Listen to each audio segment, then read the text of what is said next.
friends! So the story that I have to share with you today is titled The Word Collector. Do you have a collection of something?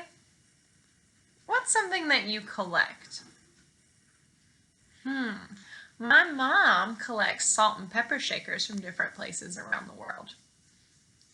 And let's see, Mr. K has started a small guitar collection. And I would say that I collect books. What's something that you collect? Cool.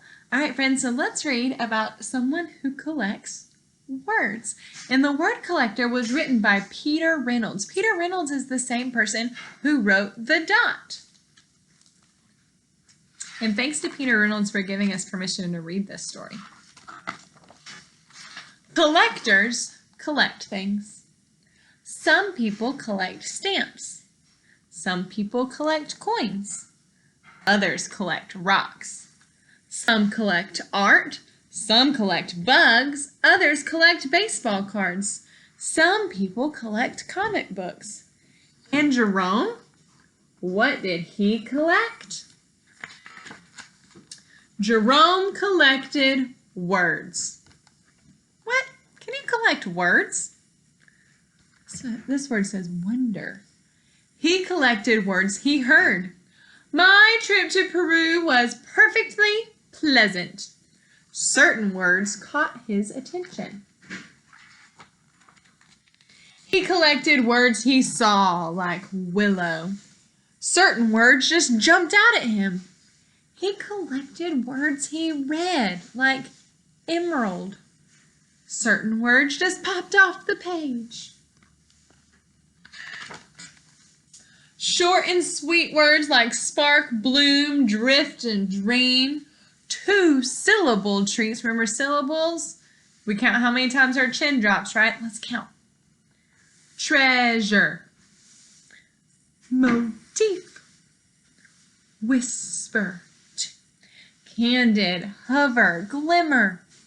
And multi-syllable words that sounded like little songs. Guacamole, geometry, kaleidoscope, wonderful, symphony.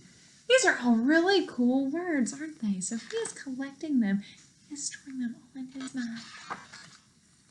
There were words he did not know the meaning of at first, but they were marvelous to say, like aromatic, vociferous, and effervescent. There were words whose sounds were perfectly suited to their meaning, like molasses, smudge, bellow, torrential, and Tyrannosaurus Rex. Jerome filled his scrapbooks with more and more of his favorite words, like blissful, timber, potential, soul. Jerome's collections grew. He began organizing them. Dreamy, science, sad, action, poetic. One day, while transporting them, Jerome slipped and his words went flying. Oh no, they're not organized anymore. As he began to pick them up, he noticed his collections had become jumbled. Big words next to little words, sad words next to dreamy words, blue harmony, royal flock, dream cloud, silent orchestra. Jerome began stringing words together, words he had not imagined being side by side. Whisper symphony, electric peace, savor dreams, cascading stars.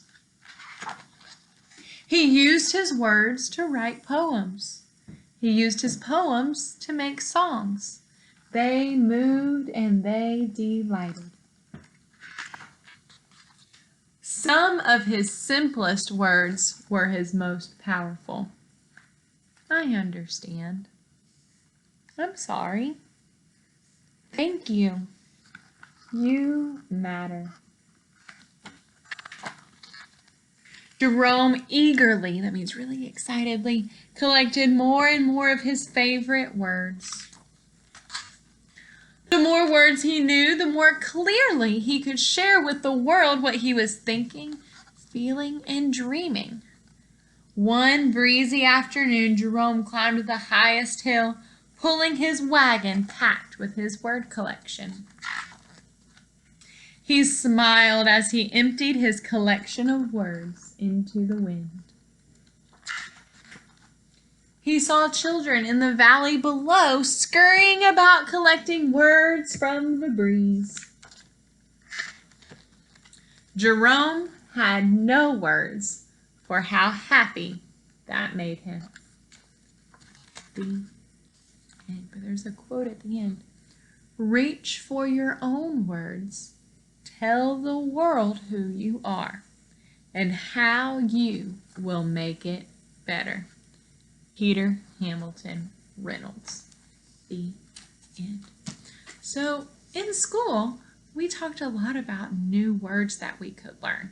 We talked about vocabulary and how important it was to learn new words, because then we'd be able to describe new things.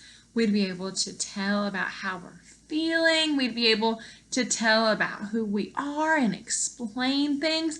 And so Jerome, the word collector, collected all of these really cool words to help explain the world around him. So here's your word for the day. And you are going to really impress your grown-ups if you just use this word in conversation today. Are you ready? Okay, so one of the words that Jerome found that he didn't know the meaning of at first was effervescent. Can you say that word with me? Effervescent. Let's count the syllables in it. You ready? Effervescent. 4 syllables. So if something is effervescent, so effervescent is an adjective, so that means it's a describing word. But if something is effervescent, that means that it's really bubbly or sudsy. So what's something we can think of that's bubbly? What about a bubble bath? Oh my goodness. So if your mom gets a bubble bath ready for you tonight, you would go into the bathroom and you could say, oh my goodness, this bath is quite effervescent. Let's see, what's another way that we can use that word? You know something else that's a little bubbly and fizzy? Soda. So if you have some Sprite from McDonald's, you could say, this Sprite is effervescent. So I want you to try to find a way to use that word with your grown-ups today, and you will completely blow their minds. They will try to tell me that you need to go on to high school. They'll say, forget second grade, Miss K. This kid needs to go to high school because they know words like effervescent. So friends, keep learning new words. Keep finding new ways to explain things and to tell how you're feeling and to comfort people and to be kind and to be a good friend. But I hope that you enjoyed one of my favorite stories, The Word Collector, with me today. Have a great day. Don't forget, effervescent. It means bubbly or fizzy. Bye.